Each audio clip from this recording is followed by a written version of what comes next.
মির্চি নিবেদন Friday classics.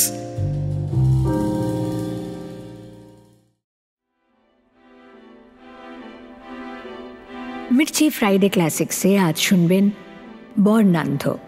মূল রচনা সত্যজিৎ রায়, অনুবাদ বিজয়া রায়।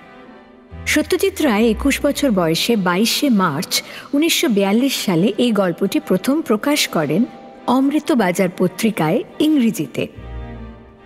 গল্পটির নাম দিয়েছিলেন শেডস অফ গ্রে। তিনি তখন শান্তিনিকেতনে কলা ভবনের ছাত্র। বহু বছর পর 1989 সালে এই গল্পটি আবার ইংরেজিতে প্রকাশ হয় এক্ষণ ম্যাগাজিনে। পরবর্তীকালে ওর মৃত্যুর পর সত্যজিৎ রায়ের স্ত্রী বিজয়া রায় এই গল্পটি বাংলায় অনুবাদ করে প্রকাশ করেন 1995 সালে দেশ পত্রিকার শারদীয়া সংখ্যায়। শুরু হচ্ছে বর্ণান্ধ।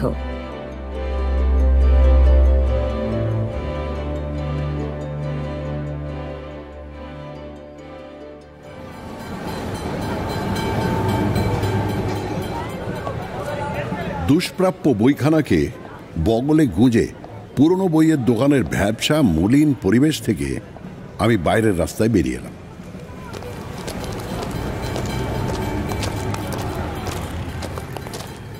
অগাস্ট মাস। বিষণ্ণ গুমোট সন্ধ্যাগুলি যেন এই সময় একটা ভারী বোঝার মতো মানুষের বুকের ওপরে চেপে বসে। কিন্তু বাড়ির পথে বেশ ফুর্তি নিয়েই হাঁটছিলাম আমি। আগের দিন আমার মনটা বিশেষ ভালো ছিল না। বুঝতে পারছিলাম যে ইতিমধ্যে সেই মনমরা ভাবটাও দিব্যি কেটে গেছে। আর কেনই বা কাটবে না, কপাল ভালো বলতে হবে। পুরনো বইয়ের দোকানে ঢুকে তাকের ধুলো ঘাঁটতে ঘাঁটতে একেবারে হঠাৎই এমন একটি রত্ন পেয়ে গেছি যার খোঁজ পেলে যে কোনো রসিক ব্যক্তির জিভ দিয়ে জল ঝরবে। রত্নটি আর কিছুই নয়, চীনের মৃৎশিল্প নিয়ে ফরাসি ভাষায় লেখা দুষ্প্রাপ্য একখানা গবেষণা গ্রন্থ। মোটা বই, ছবিগুলোও চমৎকার। তার উপরে আবার বইখানা পেয়েও গেছি একেবারে জলের দরে। এইসব বই যারা বেচে, কি বেচছে তাও কি তারা জানে না? আপাতত এই বইয়ের মধ্যে যে হপ্তা দুয়েক ডুবে থাকা যাবে, এই কথাটা ভাবতে ভাবতে রোজকার মতো আজও আমি পোস্ট অফিসের কাছে মোড় ফিরেছিলাম। কোনো কিছু ভাবতে ভাবতে যারা হাঁটে তাদের তো আর অন্য কোনো দিকে খেয়াল থাকে না। আমারও ছিল না। ফুটপাতে চোখ রেখেই হাঁটছিলাম আমি। তবে কিনা ষষ্ঠ ইন্দ্রিয় বলেও তো একটা ব্যাপার আছে, সেটা নিশ্চয়ই কাজ করছিল। তা নইলে আর মাথা নিচু করে হাঁটতে হাঁটতে হঠাৎ কেন চোখ তুলে তাকাবো? তাকিয়ে দেখলাম আমার থেকে কয়েক গজ আগে আরেকটা লোক খুবই মন্থর গতিতে যেন বা পা টেনে টেনে হাঁটছে।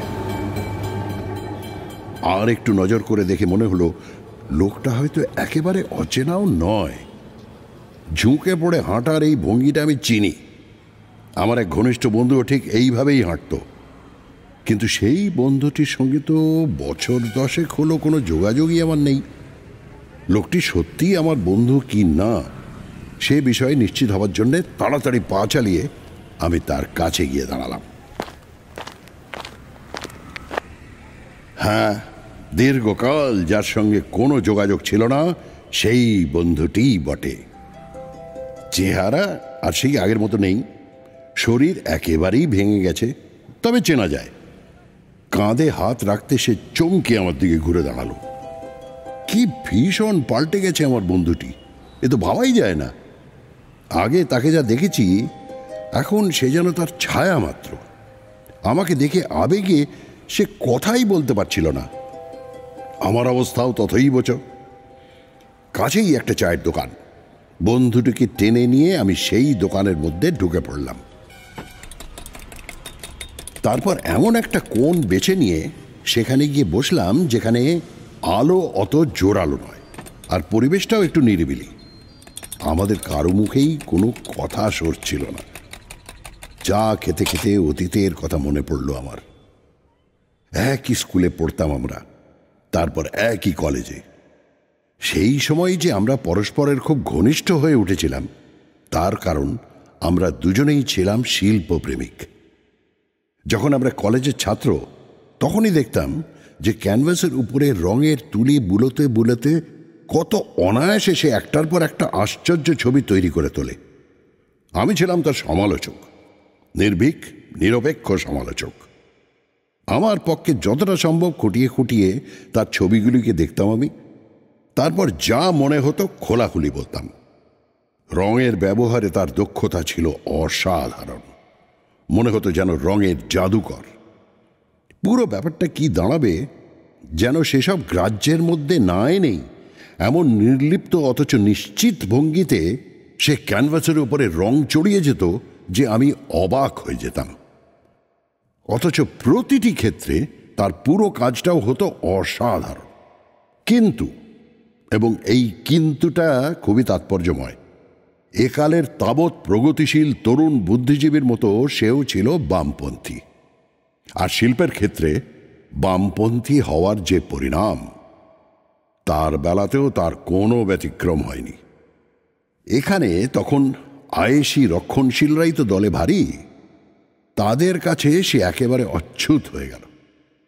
এটা কোনো আশ্চর্য ব্যাপার নয়, এরকম যে হবে তা তো জানাই ছিল। ব্যাপারটাকে সে তাই ধর্তব্যের মধ্যে আনল না, এটাকে পুরোপুরি উপেক্ষা করে সে এঁকে যেতে লাগলো তার ছবি। একমাত্র আমিই জানি যে এর পর থেকে একাডেমির নামগন্ধও সে সহ্য করতে পারত না। শিল্পের ব্যাপারে তার প্রগতিশীল মতামতগুলি কিন্তু আমি খুবই সমর্থন করতাম, তার কারণ আমিও এক্ষেত্রে ছিলাম পুরোপুরি আধুনিক। তার তাবৎ ছবির পেছনে যে একটা সজীব মন কাজ করে যাচ্ছে সেটা আমি বুঝতে পারতাম, বুঝে খুশিও হতাম খুব। আমার মনে পড়ে যে একবার সে তার ছবির এক প্রকাশ্য প্রদর্শনীর আয়োজন করেছিল, কিন্তু দর্শক একেবারেই না আসায় সেটা খুবই করুণ একটা তামাশার ব্যাপার হয়ে দাঁড়ায়। তারও পুরোপুরি মোহভঙ্গ হয়। সে বুঝতে পারে যে সাধারণ দর্শক সমাজের শিল্পবুদ্ধি এখনো অতি নিচু স্তরে আটকে আছে, তার উপরে আর উঠতে পারছে না। এরপর থেকে সে তার স্টুডিওর মধ্যেই প্রদর্শনীর আয়োজন করত। অধিকাংশ ক্ষেত্রে দেখা যেত যে একমাত্র আমিই তার দর্শক, আমি তার সমালোচক। সে শিল্পী আর আমি তার শিল্পের অনুরাগী, যেন পরস্পরের পরিপূরক আমরা দুজনে। এইভাবে আমাদের জীবন নেহাত মন্দ কাটছিল না। টাকা রোজগারের কোনো গরজ ছিল না তার। বাবা ছিলেন বিখ্যাত ব্যবসায়ী, ছেলের জন্য বিস্তর টাকা কড়ি তিনি রেখে গেছেন। সুতরাং ছবি এঁকে টাকা রোজগার করতে হবে এমন কথা তাকে ভাবতে হয়নি। আর তাই আর্ট ফর আর্টস সেক, অর্থাৎ কলা কৈবল্যের সাধক হয়েই দিব্যি সে দিন কাটাতে পারছিল। আমার অবস্থা অন্যরকম। যে কলেজে পড়তাম, গ্র্যাজুয়েট হওয়ার পরে সেখানেই আমি লাইব্রেরিয়ানের চাকরিটা পেয়ে যাই। খুব একটা ভালো চাকরি নয়, কিন্তু তা নাই হোক, আমার শিল্পচর্চায় তো এর দ্বারা কোনো ব্যাঘাত ঘটছে না, এতেই আমি খুশি। যে কটা বছর তার ঘনিষ্ঠ সান্নিধ্যে কাটাই, তারই মধ্যে তাকে আমি অতি দ্রুত এক পরিণত শিল্পী হয়ে উঠতে দেখেছিলাম। যা দিয়ে একজন সত্যিকারের প্রতিভা সম্পন্ন শিল্পীকে চেনা যায়, সেই লক্ষণগুলি ইতিমধ্যেই অতি স্পষ্টভাবে ফুটে উঠছিল তার কাজে। আমি বুঝতে পারছিলাম শিল্পকলার জগতে শ্রেষ্ঠ এক বহুমুখী প্রতিভা হিসেবে হঠাৎই সে বিখ্যাত হয়ে উঠবে। তার আর দেরিও বিশেষ নেই। সাগ্রহে সেই দিনটির জন্য অপেক্ষা করছিলাম আমি। কিন্তু আমি ভুল করেছিলাম, ভীষণ ভুল করেছিলাম। হঠাৎই এমন একটা ঘটনা ঘটে যায় যা ঘটবে বলে আগে বুঝতে পারিনি। পরস্পরের কাছ থেকে দূরে সরে যাই আমরা। এমন একটা জায়গায় এসে চলে যায় খ্যাতি, শিল্প, এমনকি আমাদের এই চেনা জগতের সঙ্গেও যার ব্যবধান অতি দুস্তর। ব্যাপারটা শুরু হয়েছিল নিছক ঠাট্টা তামাশার ভেতর দিয়ে। সন্ধ্যের দিকে প্রায় তার ফ্ল্যাটে আমি আড্ডা দিতে যেতাম। বছর 10 আগে জানুয়ারির এক সন্ধ্যায় সেই রকম আড্ডা দিতে গিয়েছি। মায়োপিয়ায় ভুক্ত বলে সন্ধ্যের দিকে সে ছবি আঁকার কাজ বড় একটা করত না। সেদিন কিন্তু সে বেশ বড় একটা ক্যানভাসে খুব বিভোর হয়ে রং ধরাচ্ছিল। কাজটা এতই তন্ময় হয়ে করছিল যে আমি যে ঘরে ঢুকেছি তাও সে টের পায়নি। কৌতূহলী হয়ে আমি ইজলটাকে দেখব বলে তার পিছনে গিয়ে দাঁড়াই। ক্যানভাসে যা তাকে আঁকতে দেখি তাতে আমার কৌতূহল আরোই বেড়ে গেল। পৃথুলা লাস্যময়ী একটি নারী মূর্তি। এমন ভাবে আমার বন্ধুটি তাকে এঁকে চলেছে যে রেনোয়ার ছবির কথা মনে পড়ে যায়। মনে হচ্ছিল সে যেন তার সমস্ত কামনা ওই ছবির মধ্যে উজাড় করে দিচ্ছে। জিজ্ঞেস করি, ছবিতে যাকে লীলায়িত ভঙ্গিমায় দেখা যাচ্ছে তিনি কে? এ কি তার কল্পনার নারী নাকি বাস্তব? আমার দিকে চোখ ফিরিয়ে সে হাসল, ইঙ্গিতপূর্ণ হাসি। কথা বলে যা বোঝানো যেত ওই হাসি থেকে তার চেয়ে অনেক বেশি বুঝে নেওয়া গেল। একটু চাপাচাপি করতেই বেরিয়ে পড়ল আসল কথাটা। আমার বন্ধুটি যে প্রেমে পড়তে পারে আগে তা ভাবিনি। না ভাবাটা ভুল হয়েছিল। মহিলাটিকে প্রথমবার দেখেই সে যে গলে গিয়েছিল সেইটা বোঝা গেল। এও বুঝলাম যে নিজেকে সামলে নেবার কোনো চেষ্টাই সে করেনি, ফলে তাকে এখন হাবুডুবু খেতে হচ্ছে। সবটা শুনে প্রথমে বেশ মজাই লেগেছিল আমার।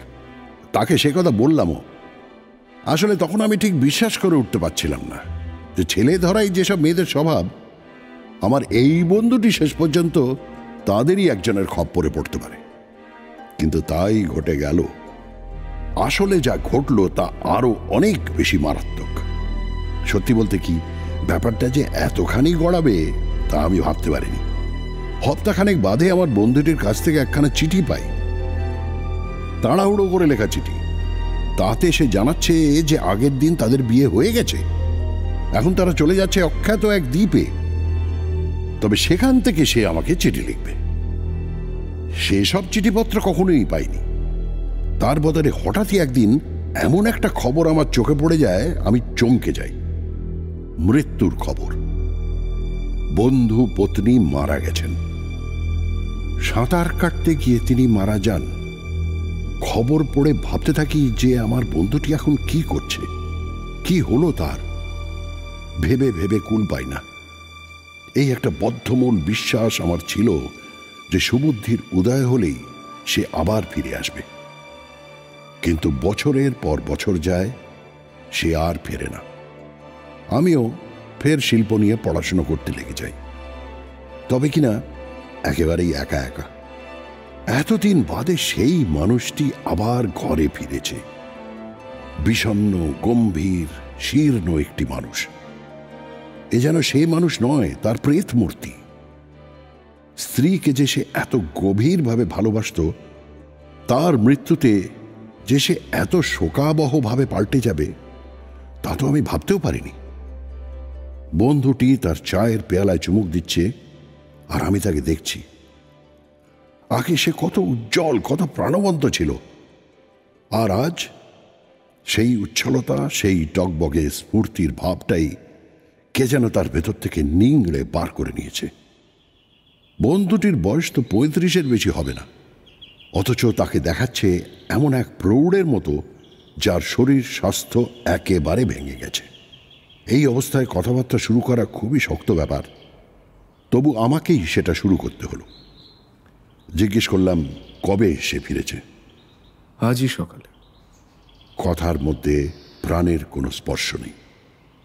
কোথায় উঠেছে? তার সেই আগের ফ্ল্যাটে? এবারও সেই একই রকমের নিষ্প্রাণ গলায় বলল না। আরও কিছু প্রশ্ন করে যা জানা গেল তা এই যে তার অবস্থা মোটেই সুবিধের নয়।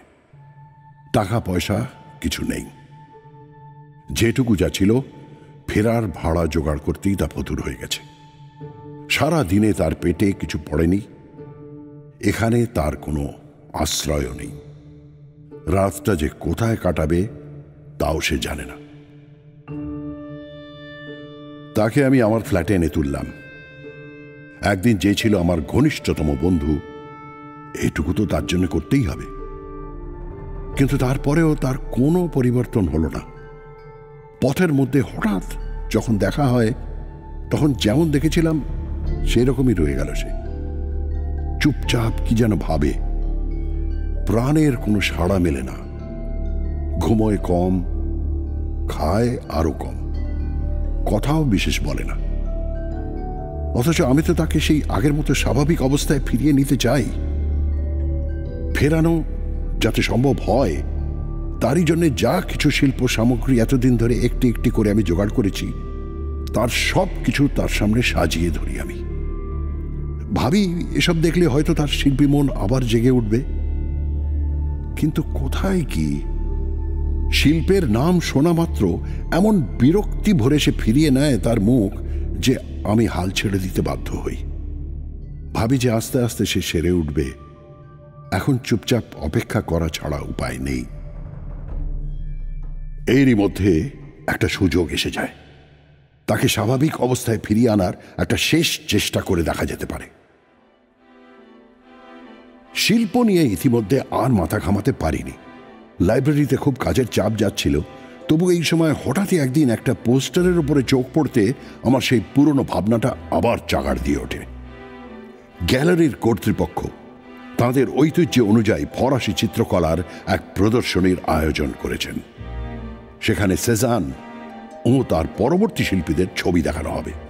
পোস্টারটা দেখেই পুরনো দিনের কথা আমার মনে পড়ে গেল। সেই সব দিনের কথা যখন গ্যালারির দেওয়ালে টাঙানো বিখ্যাত সব ছবির দিকে আমরা দুই বন্ধু মিলে ঘন্টার পর ঘন্টা মুগ্ধ বিস্ময়ে তাকিয়ে থাকতাম। বন্ধুটি আমাকে ছেড়ে যাবার পরেও একা আমি ফি বছর তাদের প্রদর্শনী দেখতে গিয়েছি। তবে কিনা সে যখন সঙ্গে থাকতো, আমার উচ্ছ্বসিত প্রশংসা শুনে সেও কিছু মন্তব্য করত। সেই সময়কার আনন্দই ছিল আলাদা রকমের। পরে একা একা গিয়ে আর তেমন আনন্দ পাইনি। ফ্ল্যাটে ফিরে দেখলাম শূন্য চোখে ঘরের সিলিংয়ের দিকে তাকিয়ে একটা ইজি চেয়ারে চুপ করে সে বসে আছে। পা দুটি সামনে ছড়ানো, দুহাত দুদিকে ঝুলছে। বেশি কথার মধ্যে না গিয়ে তাকে প্রদর্শনীর খবর দিলাম। বললাম, গ্যালারি তো আবার সবাইকে মাতিয়ে দেবার ব্যবস্থা করেছে। ভেবেছিলাম অন্তত এই কথাটা শুনে তার ভাবান্তর হবে। সেই একই রকমের শূন্য চোখে আমার দিকে তাকিয়ে সে জিজ্ঞেস করল, কি বললে? গোটা ব্যাপারটা অতএব খুলে বলতে হলো। গ্যালারিতে প্রদর্শনী হচ্ছে 19 শতকের শেষ থেকে 20 শতকের ফরাসি চিত্রকলা। বিস্তারিত জানতে চাও তো? আরে ফি বছরই তো ওরা প্রদর্শনীর ব্যবস্থা করে, তোমার মনে নেই? প্রদর্শনী? সন্দিগ্ধ দ্বিধা জড়িত গলায় সে জিজ্ঞেস করল। দৃষ্টিতে সুদূরের ছোঁয়া লেগেছে, যেন সে মনে করতে চাইছে পুরনো দিনের কথা। ব্যাপার কি? সবকিছুই সে কি ভুলে গেছে? এ যে অবিশ্বাস্য। তাকে সে কথা আমি বললামও। বাহ, গ্যালারিতে সেই যে ঘন্টার পর ঘন্টা আমরা ছবি দেখে কাটাতাম, কত আনন্দ, কত উত্তেজনা, সেসব কিচ্ছু তোমার মনে নেই? সব ভুলে মেরে দিয়েছ, আর তাই আমাকে বিশ্বাস করতে হবে? আরে মাতিসের সেই বিখ্যাত ছবি ওদালেস্ক, যা দেখে কি উচ্ছ্বসিত প্রশংসা করেছিলে তুমি, তাও মনে করতে পারছো না? তবুও সে কিছু বলছে না দেখে এমনভাবে আমার সিদ্ধান্তটা আমি জানিয়ে দিলাম যে এর আর কোনো নড়চড় হবার নয়। বললাম, যাই হোক, কাল বিকেলে আমার সঙ্গে তুমি এই প্রদর্শনীতে যাচ্ছ। তখন বিশেষ ভিড়ভাট্টা থাকবে না।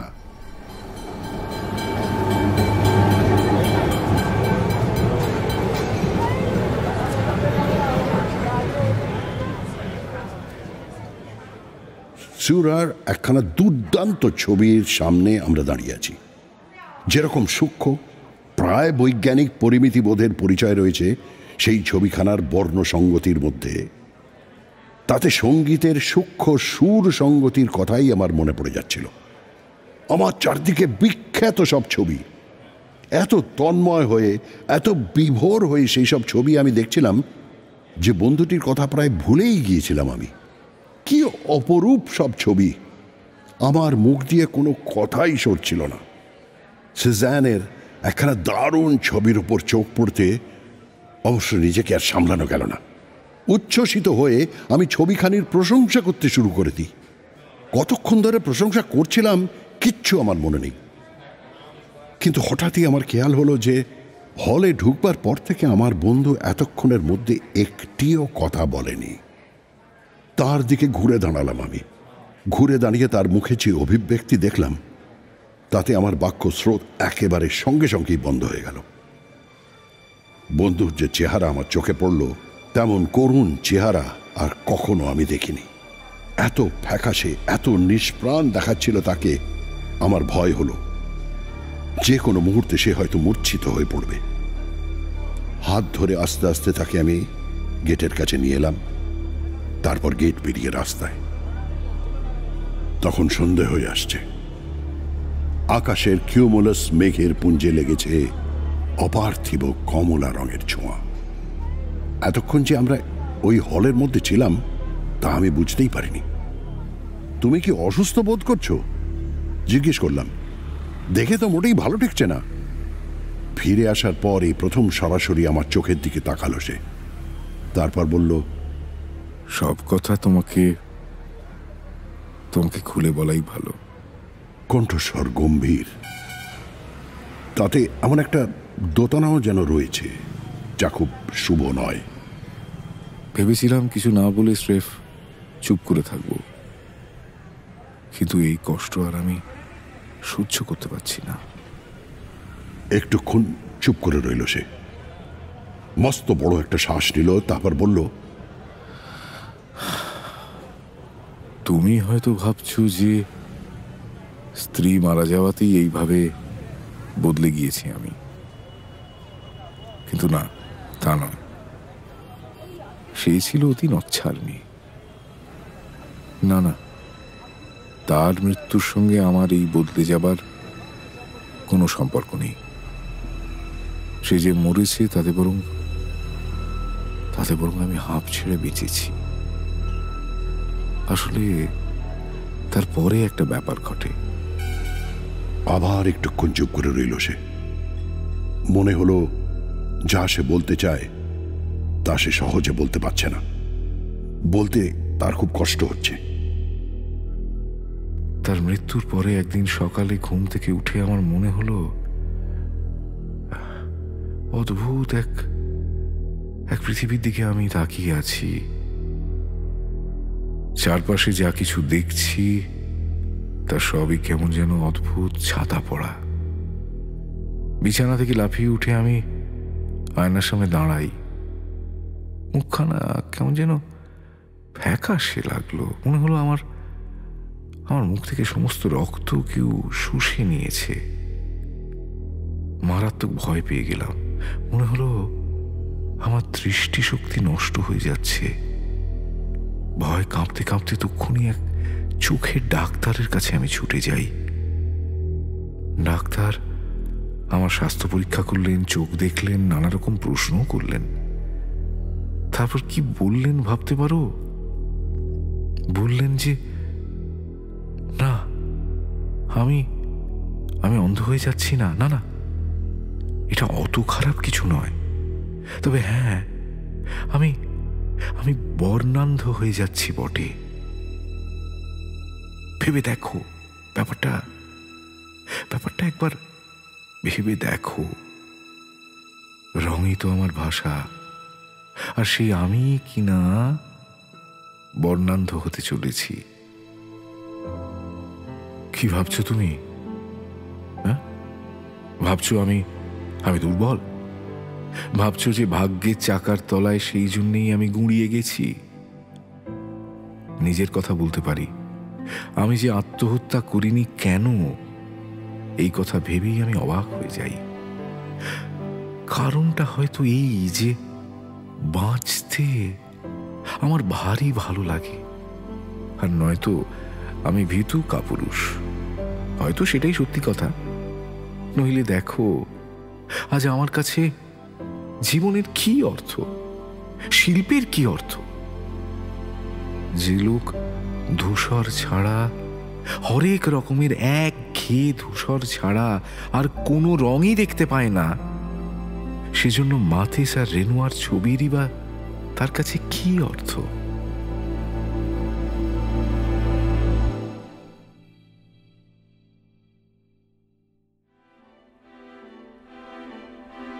মির্চি ফ্রাইডে ক্লাসিক্সে শুনলেন বর্ণান্ধ। মূল কাহিনী শেডস অফ গ্রে, রচনা সত্যজিৎ রায়, অনুবাদ বিজয়া রায়। গল্প পাঠে সব্যসাচী চক্রবর্তী, সৌভিক গুহ সরকার। শব্দগ্রহণ অগ্নি, অভিজ্ঞান। ধ্বনি পরিকল্পনা ও আবহ সঙ্গীত অভিজ্ঞান আচার্য। পর্ব পরিচালনায় অগ্নি, সমগ্র পরিকল্পনা ও পরিচালনায় ইন্দ্রাণী।